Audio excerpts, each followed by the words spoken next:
Hello दोस्तों, welcome back to my channel. अगर आपने अभी तक मेरे चैनल को सब्सक्राइब नहीं किया है तो जल्दी से मेरे चैनल को सब्सक्राइब कर दें। एपिसोड 11 के शुरुआत में जुंगजा की मॉम भागते हुए इनके पास आते हैं, कहने लगती हैं कि ग्रैंडमा चैन आज एक दूसरी फैमिली के साथ झगड़ा कर रही थी। जुंगजा ये सुनकर बहुत हैरान होती है और पूछती है लेकिन ग्रैंडमा ने ऐसा क्यों किया। तो मॉम बताती है कि कल रात चनमेदोंग का किसी से झगड़ा हो गया था। उस लड़के का नाम ही गोंग है और वो कल ही जेल से बाहर आया था। ये सुनते ही जुंगजा ग्रैंडमा के घर पर आ जाती है। जुंगजा ग्रैंडमा से पूछते हैं कि क्या आप ठीक हैं। ग्रैंडमा कहती हैं कि मुझे क्या होना है, तुम्हें क्या लगता है कि वो छोटा सा ही गोंग मुझे कुछ कह सकता है। इस बात पर जुंगजा मुस्कुराने लगती है। ग्रैंडमा जुंगजा से कहने लगती हैं कि तुम ये मत समझना कि ग्रैंडमा बेलवजा लोगों को बुली करती हैं, बल्कि मैं बस उन लोगों को बर्दाश्त नहीं कर पाती जो कि चनमेदोंग को तंग करने की कोशिश करते हैं। ग्रैंडमा जुंगजा से कहती हैं कि तुम चनमेदोंग को जाकर कहो कि वो नीचे आकर खाना खा ले। अब जुंगजा चनमेदोंग के रूम में आकर इसके चेहरे को देखने लगती है, लेकिन चनमेदोंग अपना फेस साइड पर कर लेता है। जुंगजा चनमेदोंग से कहती है कि ग्रैंडमा तुम्हें खाने के लिए नीचे बुला रही हैं। चनमेदोंग कहते कि मैं तुमसे एक बात पूछना चाहता हूँ। जुंगजा कहती कि पूछो। चनमेदोंग कहते कि क्या तुमने कभी रोमांटिकली मेरे बारे में सोचा है। जुंगजा कहती कि हाँ। चनमेदोंग कहते कि क्या फिर मैं उस लड़के जितना अट्रैक्टिव नहीं हूँ। जुंगजा कहती कि क्या तुमने इसी वजह से झगड़ा शुरू किया था। चनमेदोंग कहते कि तुम्हारे दिल में अभी भी उसके लिए फीलिंग्स है, अब तुम्हें रिग्रेट हो रहा है कि तुम उसके साथ नहीं हो। जुंगजा कहती है कि क्या उस दिन मुझे देखकर तुम्हें ये लग रहा था कि मैं उससे पैचअप करना चाहती हूँ। चनमेदोंग कहते कि फिर तुम्हारा अब क्या प्लान है। जुंगजा कहती कि कौन सा प्लान। चनमेदोंग कहते कि हम दोनों के बारे में। जुंगजा कहती कि कोई प्लान नहीं, वैसे भी कोई चीज भी मेरे प्लान के मुताबिक नहीं होती। चनमेदोंग कहते कि क्या तुमने वाकई में इस बारे में नहीं सोचा या सिर्फ प्रिटेंड कर रही हो। जुंगजा कहती कि मैंने वाकई में नहीं सोचा। चनमेदोंग जुंगजा के करीब आकर इससे पूछता है कि फिर अब हम दोनों का रिलेशनशिप क्या है। जुंगजा कोई जवाब नहीं देती। चनमेदोंग कहते कि मैं तुमसे पूछ रहा हूँ। जुंगजा कहती है कि तुमने पहली बार ये मुझसे पूछा है तो मुझे सोचने के लिए थोड़ा वक्त चाहिए। चनमेदोंग कहता है कि जब तुमने अभी तक कुछ सोचा ही नहीं है तो फिर तुम मेरे साथ फ्लर्ट क्यों कर रही हो। क्या तुम्हारे पास इतना ही फ्री टाइम है। ये सुनकर जुंगजा को गुस्सा आ जाता है, कहने लगती है कि क्या मैंने तुमसे कहा था कि तुम मुझे वो मेडिकल पैच भेजो या फिर रेस्टोरेंट आओ। मुझे लगता है कि मैंने तुम्हें गलत जज किया है। चनमेदोंग कमरे का दरवाजा खोल कर जुंगजा से कहता है कि तुम यहाँ से चली जाओ। जुंगजा गुस्से में कहती कि मैं दोबारा तुमसे कभी बात नहीं करूंगी। कहते हुए जुंगजा यहाँ से जाने लगती है, लेकिन चनमेदोंग इसको जाने नहीं देता और अपने रूम का दरवाजा बंद कर लेता है। अब जोर से दरवाजा बंद होने की आवाज सुनाई देती है। ग्रैंडमा आवाज सुनकर ये सोच रही होती है कि पता नहीं क्या हुआ है। जुंगजा गुस्से में यहाँ से चली जाती है। चनमेदोंग किचन में आकर जब सूप पी रहा होता तो ग्रैंडमा भी इसके पास आ जाती है। ग्रैंडमा चनमेदोंग से कहती है कि क्या तुम्हारे अंदर अभी भी हिम्मत है दूसरों से झगड़ा करने की। चनमेदोंग कहता है कि हाँ। ये सुनकर ग्रैंडमा चनमेदोंग को मारने लगती है। चनमेदोंग सूप पी रहा होता तो ग्रैंडमा कहती है कि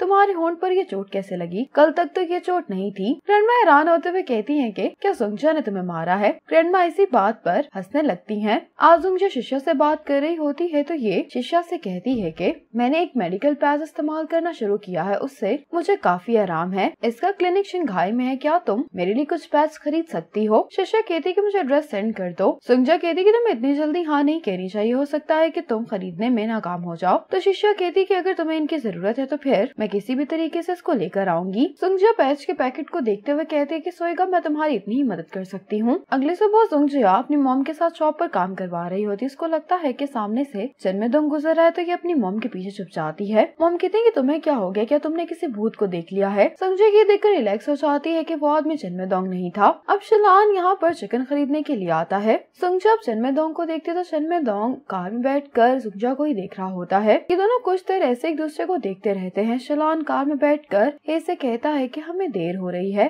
अब हमें चलना चाहिए। ये कहता है कि मैं ड्राइव नहीं कर रहा हूँ। ये सुनकर चनमेदोंग फौरन कार स्टार्ट कर लेता है। जुंगजा आज चीतोंग को ट्रेन स्टेशन छोड़ने के लिए आई होती है। चीतोंग कहता है कि मैंने तुम्हारा कई दिन इंतजार किया, लेकिन उसके बावजूद भी मेरी तुमसे दूसरी दफा मुलाकात नहीं हो सकी। जुंगजा कहती है कि हमारा रिलेशनशिप खत्म हो गया है और ये हम दोनों के लिए बेहतर है। चीतोंग कहता है कि मैं समझ गया हूँ। चनमेदोंग शलान के साथ ट्रेन स्टेशन आ रहा होता है। शलान कहता है कि हे ने बॉडी पिक कर ली है, बाकी का सब कुछ मैं देख लूंगा, आप वापस चले जाएं, आपकी नाइट शिफ्ट भी है आज। इतने में चनमेदोंग की नजर चीतोंग और जुंगजा पर पड़ती है। जुंगजा चीतोंग से कहती कि अब मैं जा रही हूँ। ये सुनकर चीतोंग जुंगजा को हक करता है और ये देखकर चनमेदोंग को बहुत ज्यादा बुरा लगता है। जुंगजा चीतोंग से कहती है कि हम नानपिंग में हैं, फ्रांस में नहीं, इसीलिए हम इस तरह से गुड बाय नहीं कहते यहाँ पर। चीतोंग जुंगजा से कहते कि तुम मुझे मेरी सीट तक तो छोड़ ही सकती हो। जुंगजा इसका बैग पकड़कर अंदर चली जाती है। चनमेदोंग ये देखने के बाद यहाँ से जाने लगता है, लेकिन चनमेदोंग वापस भागता है। शिलान इसको रोकने की कोशिश भी करता है, लेकिन चनमेदोंग नहीं रुकता। जुंगजा इसका बैग रखने के बाद यहाँ से जाने लगती है, लेकिन चीतोंग इसका हाथ पकड़ लेता है और कह रहा होता है कि क्या वाकई में ही हम दोनों का साथ में कोई फ्यूचर नहीं है। चनमेदोंग को ये देखकर बहुत गुस्सा आता है। ये सुंगजा का हाथ जीतोंग से छुड़वाता है। चनमेदोंग सुंगजा को यहाँ से लेकर जाने लगता है तो जीतोंग गुस्से में कहता है कि चनमेदोंग आखिर तुम कौन हो। चनमेदोंग कहता है कि क्या तुम्हें शंघाई में किसी ने सिखाया नहीं कि लड़की को फोर्स नहीं करना चाहिए। ये कहकर चनमेदोंग सुंगजा को यहाँ से लेकर चला जाता है। चनमेदोंग सुंगजा को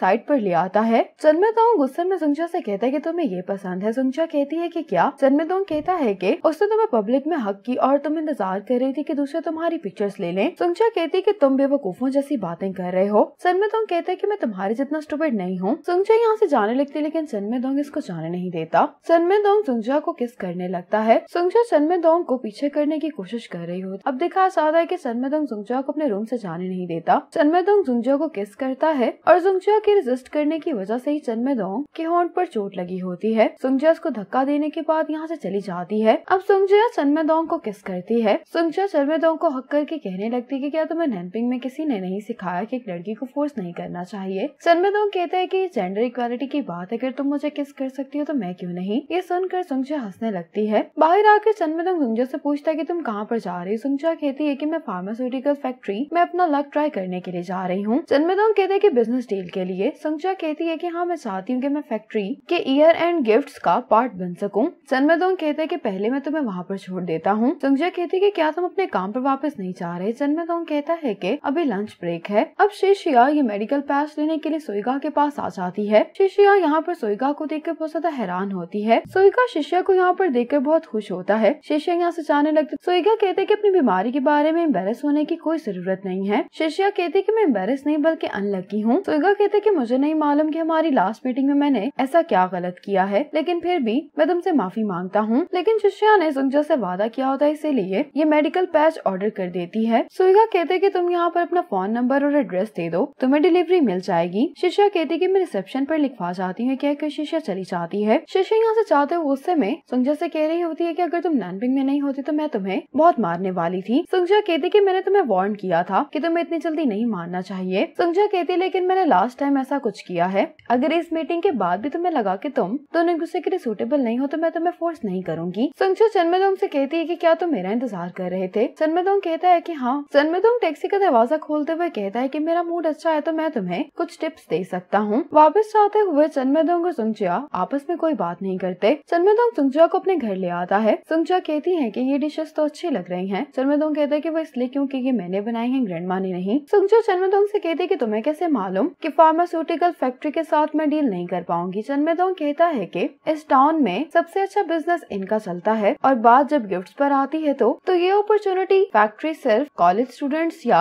और रिटर्नी बिजनेस पर्सन को देते हैं, इसीलिए तुम जैसे लोगों को चांस मिलना मुश्किल है। सुंगजा कहती है कि मैं भी तो एक रिटर्नी बिजनेस पर्सन हूँ। चनमेदोंग कहता है लेकिन फिर उनको टाउन में सेटल होना पड़ता है, क्या तुम ये कर सकती हो। सुंगजा कहती है कि हाँ मैं ये नहीं कर सकती। खाना खाते हुए चनमेदोंग सुंगजा से पूछता है कि क्या पैट्स काम कर रहे हैं। सुंगजा कहती है कि उन्हीं की मदद से मैं इतना काम कर पा रही हूँ। चनमेदोंग कहता है कि मैं बाद में तुम्हारे लिए और ऑर्डर कर दूंगा। तो सुंगजा कहती है कि इसकी जरूरत नहीं है, मैंने शिशिया से वो पैच और मंगवा लिए हैं। चनमेदोंग सुंगजा से कहने लगता है कि अगर आज मैं तुम्हें जीतोंग से नहीं बचाता तो तुम उसके साथ शंघाई वापस चली जाती। सुंगजा कहती है कि उसी दिन रेस्टोरेंट पर ही मैंने जीतोंग को सारी बात क्लियर कर दी थी। ये सुनकर चनमेदोंग को अच्छा लगता है। सुंगजा कहती है कि मैं तकरीबन 30 साल की हो गई हूँ। शादी और प्यार को लेकर मेरी सोच बहुत रियलिस्टिक है। इमोशनल डिजायर्स आपका पेट नहीं भर सकती। चनमेदोंग कहता है कि तुम फिर से मेरा ब्रेन वॉश करने की कोशिश कर रही हो। तुम ये कहने की कोशिश कर रही हो कि मैं इस तरह की चीजों को सीरियसली नहीं लेना चाहिए। सुंगजा कहती है कि चनमेदोंग मैं तुम्हें वाकई में बहुत पसंद करती हूँ, लेकिन मैं शंघाई से ज्यादा प्यार करती हूँ और यही हकीकत मेरे और तुम्हारे दरमियान है जिसका हमें सामना करना होगा। चनमेदोंग कुछ कहे बगैर खाना खाने लगता है। सुंगजा चनमेदोंग से कहती है कि तुम्हारी सबसे अच्छी खूबी ये है कि तुम एक लड़की की बात सुनने के लिए तैयार हो और तुम उनकी बात को समझते भी हो। तुम उन मर्दों जैसे नहीं हो जो मेरी तरह डिसेबल हैं। उनके पास कान तो है लेकिन वो सुनते नहीं है। चनमेदोंग कहता है कि मेरी तारीफ करना बंद करो। सुंगजा चनमेदोंग से कहती है कि फिर मुझे बताओ कि मैं ये डील कैसे हासिल कर सकती हूँ। चनमेदोंग कहता है कि तुम फार्मास्यूटिकल फैक्ट्रीज को छोड़कर ये business deal stone extraction factories के साथ कर सकती हो। सुंगजा कहती है लेकिन मुझे इन फैक्ट्रीज का कोई आइडिया नहीं है। चनमेदोंग कहता है कि मुझे इनके बारे में सब मालूम है, इसलिए तुम गुड न्यूज का इंतजार करो। ये सुनकर सुंगजा चनमेदोंग को थैंक्स बोलती है। सुंगजा जब घर वापस आती है तो मॉम सुंगजा से कहती है कि तुम ये रेड एनवेलप ग्रैंडमा ली को दे देना। सुंगजा कहती है कि मैडम वो ग्रैंडमा ली को ये पैसे क्यों भिजवा रही हैं। मॉम कहती है कि ग्रैंडमा ली ने मैडम वो की बेटी के बारे में मैडम वू को एक एडवाइस दी थी, इसीलिए मैडम वू ग्रैंडमा ली को थैंक्स करना चाहती हैं। सुंगजा को ये बिजनेस डील मिल भी गई होती है। सुंगजा मिस्टर शाह से कहती कि आप फिक्र नहीं कीजिएगा, जितने भी गिफ्ट्स होंगे वो बहुत ही अच्छे और प्रेजेंटेबल होंगे। सुंगजा कहती है कि मिस्टर शाह आपने मेरी फैमिली की बहुत मदद की है। मिस्टर शाह कहते हैं कि ये डील तुम्हें चन्मेदोंग की वजह से मिली है।